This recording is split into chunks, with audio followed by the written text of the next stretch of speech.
হঠাৎ করে একটি কম্প্রেসার মোটর বন্ধ হয়ে গেছে, আর চলছে না। তো কাস্টমার আমাকে ফোন দেওয়াতে আমি দ্রুত তার কারখানায় যাই এবং গিয়ে দেখি মোটরটি চলছে না। তো আসসালামু আলাইকুম ওয়া রাহমাতুল্লাহ, কেমন আছেন আপনারা? আমি এখন এই কাভারটি খুলবো এবং প্রথমে ক্যাপাসিটারটি চেক করব। তো ক্যাপাসিটারটি মাশাআল্লাহ দেখে ভালোই মনে হচ্ছে। তো তারপর আমরা দেখেন ওভারলোডের সুইচের গোড়ায় কিন্তু ফায়ার করা, অর্থাৎ পুড়ে গেছে। আমি ক্যামেরায় তেমন বুঝতে পারতেছি কিনা জানি না, তবে আমি ওভারলোড সুইচটা বাদ দিয়ে দেবো, দিয়ে দেখবো স্টার্ট নেয় কিনা। তো আমার মনে হয় ওভারলোড সুইচটা নষ্ট হয়ে গেছে।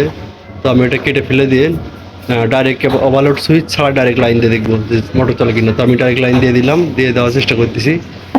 আমি দিয়ে দিলাম, দেখুন ইনশাল্লাহ স্টার্ট নিয়ে নিয়েছে কিন্তু, অর্থাৎ ওভারলোড সুইচের সমস্যা ছিল, যার কারণে মোটরটা স্টার্ট নিত না।